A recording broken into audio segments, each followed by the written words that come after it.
Good afternoon, ladies and gentlemen, and welcome to another episode of the Daily Friend Wrap. I'm your host, Nicholas Lorimer, today joined by Mr. Chris Hattingh. Let's get into our news story of today, and we're going to be talking a little bit about the leaked list of ANC MPs.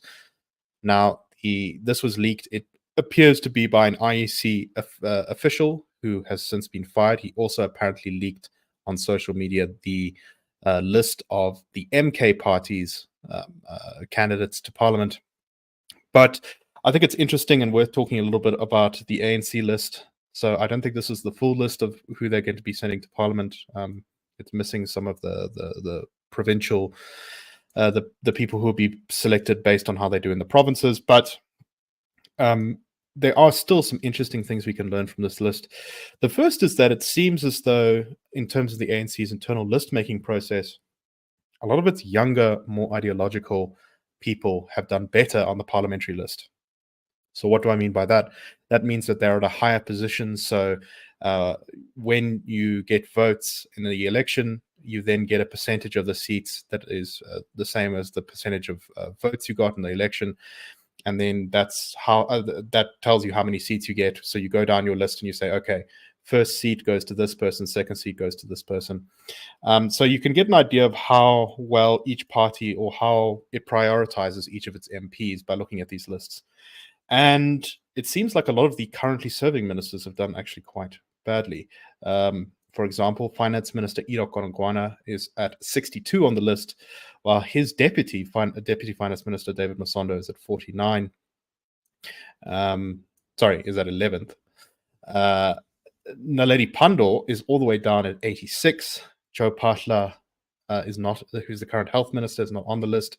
Zweli Mkhize is also very high on the list, which means that he's very likely to go back to parliament and will be put in a prime position then to be reappointed as a minister by President Cyril Ramaphosa. But the striking thing, I think, for this thing is because at the end of the day, the president is going to choose whoever he wants as his ministers, regardless of where they came on this list, right? As long as they get back into parliament. There are two striking things, though. One is, firstly, we don't know what number on this list is going to get into parliament. Is Naledi Pandor going to make it into parliament? Well, we'll have to see. It's based off of how well the ANC does in this election. But also, it does seem as though the ANC's Integrity Commission's recommendations have, for the most part, kind of been ignored. You still have people who are associated with state capture or various scandals. Everyone from Zizi Kodwa, Gwede Mantashe, David Mahlobo are all in danger, or all very likely to make it back into parliament. And so one does wonder now what senior ANC figures or senior ANC people who have threatened to resign from the party if the State Capture Commission report is not taken seriously are going to do. So, Chris, what do you make of this? I think at the end of the day, it shows that the ANC is, despite some of the younger people doing better on this list, generally speaking, there's not that much improvement. There's not that much change in the ANC right now. No, I agree. I didn't think one should have expected radical, maybe ideological change. You could have changes in terms of how one pursues that ideology or those policies as to the different people that might then compose the top seven, the so-called top seven of the ANC, what marching orders they give, as it were. Can they get the rest of the party to buy in or not? Should the party come in below 50% for the first time in a national election, what does that do to your sort of authority figures in your party for their legitimacy? Does it increase tensions between your leadership and those you are tasked with leading? If you look at figures like Malusi Gigaba, very high on that list, and all the allegations against him. You mentioned the former Minister of Health, Zweli Mkhize. I think this puts, if there wasn't already a serious burden of proof for the president and the ANC to shift in terms of reforms after state capture, in terms of where the president has said the ANC stands as accused number one in terms of state capture and corruption allegations.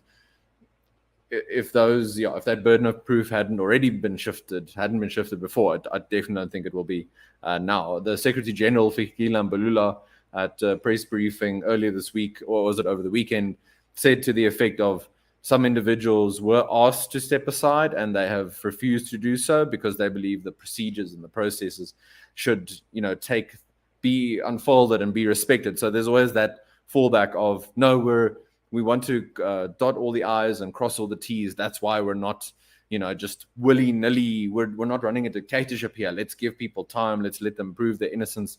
There's always that, I guess, tension and trying to present a sort of objective, neutral role. But at the end of the day, you're undermining all those promises and various commitments you made around cleaning house, around running things properly, around now having capable and ethical cadres, all that sort of thing. I think you chip away at with having so many of these people on the list, which is nothing to say of people even like President Ramaphosa, who was former President Zuma's number 2 while state capture was happening. So, there might not be those bigger allegations like there are against Malusi Gigaba, but that doesn't mean it's all, some people aren't untainted.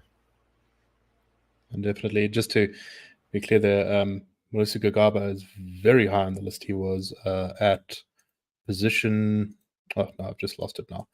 But it was in the top 20, I think it was. Okay, let us move on to our next story. And this is the ongoing water crisis in a couple of South Africa's cities. I am still without water myself, so I'm not particularly pleased by that. But we're currently, the EFF is holding a protest outside the Durban City Hall in eThekwini because of the water outages there, where some areas have been without water for, they say, months. And there are ongoing problems with the infrastructure there. There's an editorial in Business Day today talking about how the water crisis, which has long been predicted for many of South Africa's metros, has now arrived. And the editorial describes the recent water outage in Randburg that is still ongoing in Johannesburg is a clear and present danger to life, health, and dignity.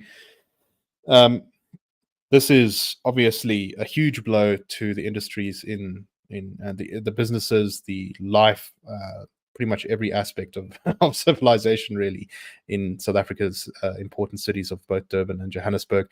I see also in Tshwane there was a not as big, but still an area without water today. So it does look like this is a very serious problem. We've already had the Hammanskraal water outage in north of Tshwane, which has lasted for a long time. And one begins to wonder, Chris, whether water shedding or water outages are going to become as much of a issue in our economic and political life as load shedding has been. What do you make of this, Chris? Yeah, I think one reason to think that they might become as big an issue is the messaging sent out by those institutions, government departments charged with managing bulk water supply, where Joburg Water, for example, over the last week has said this is as a consequence of high usage. This is a result of low reservoirs. Now, I don't want to discount that you can have high usage and low reservoirs, but also, are you doing anything to address the billions of liters lost due to leaks, lack of maintenance, where a fault is reported, it's excavated, and sort of the site is left open, as numerous journalists in Johannesburg especially have documented over the last year, if not longer, where these things are not resolved. That contributes to the situation where you are now, where that infrastructure just cannot keep up. There might be fixes, then you have massive amounts of air rushing through that again puts pressure on the pipes and leads to small breaks, but they sort of ramp up over time. So that's partly that issue around taking responsibility and where's the, not to lay blame, but who's taking ownership of the situation from the sort of municipality metro point of view. And then secondly, it's one thing to state-proof yourself in terms of electricity, if you can afford solar panels, that sort of thing, a UPS, some sort of backup. Water provision, bulk water provision is a whole different, I think, kettle of fish. And yeah, I'd say many people, of course, homes, but also businesses aren't necessarily prepared for that. eThekwini in Durban, they've had a bit more prep time than City of Johannesburg. So maybe those businesses in Joburg, I think, should rightly not assume that this is going to be isolated. I'm not saying it'll escalate and we're going to have wide-scale, massive outages and droughts, but the trend line of lower performance in blue drop reports, green drop reports, more leakages, that's the trend line over the last 5 years. So inevitably, this sort of thing is going to become a part of daily life, I think. Yes. One of the things that struck me about the Johannesburg water crisis is, in many cases, not just the infrastructure, which keeps failing at different times.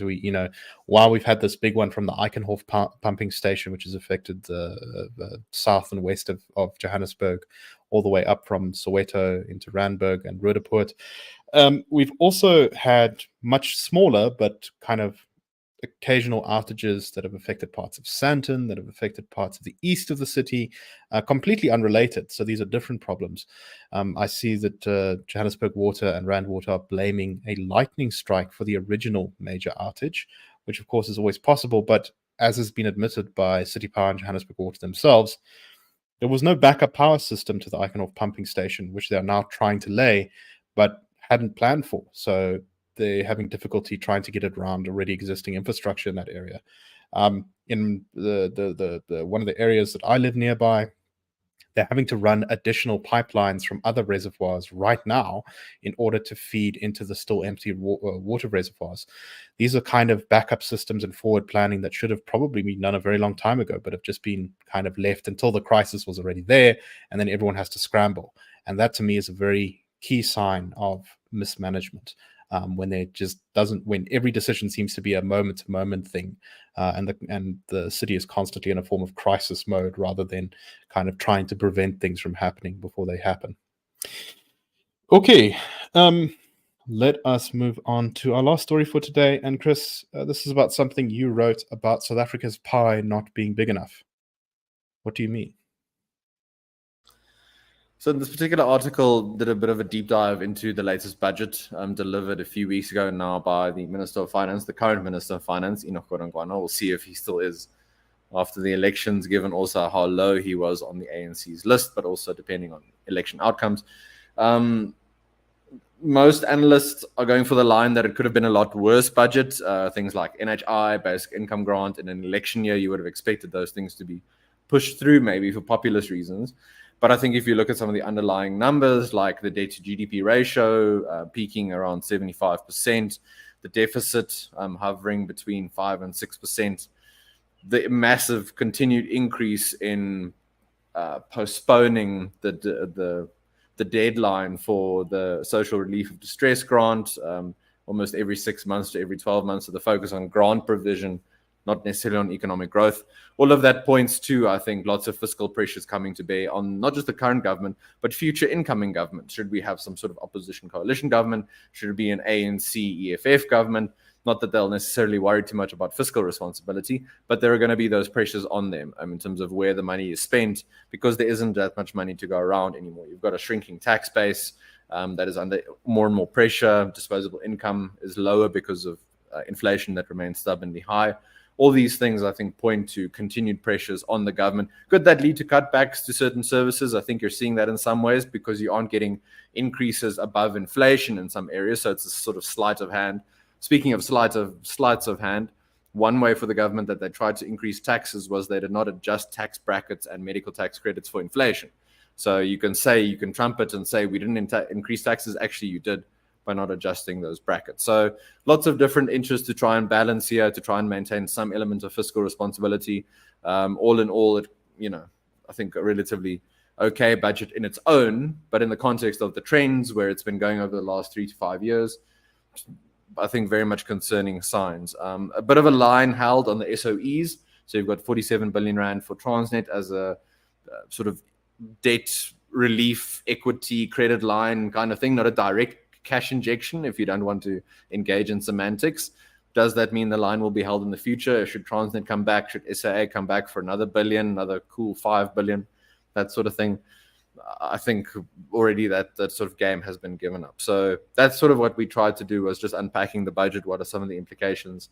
And all in all, and tying this to our story on water, in the context of lower revenues for government on national and provincial level, more pressure on municipalities to collect revenue to provide services. Can we look for things like rate increases coming down the line? I think that is a very high probability. All right, that's all the time we have for today. Please go and check out pledgetovote.co.za to pledge to vote in the South African 2024 elections. It's important to make your voice heard, and that will help you to make sure that your voice is. Thank you very much, and that's a wrap.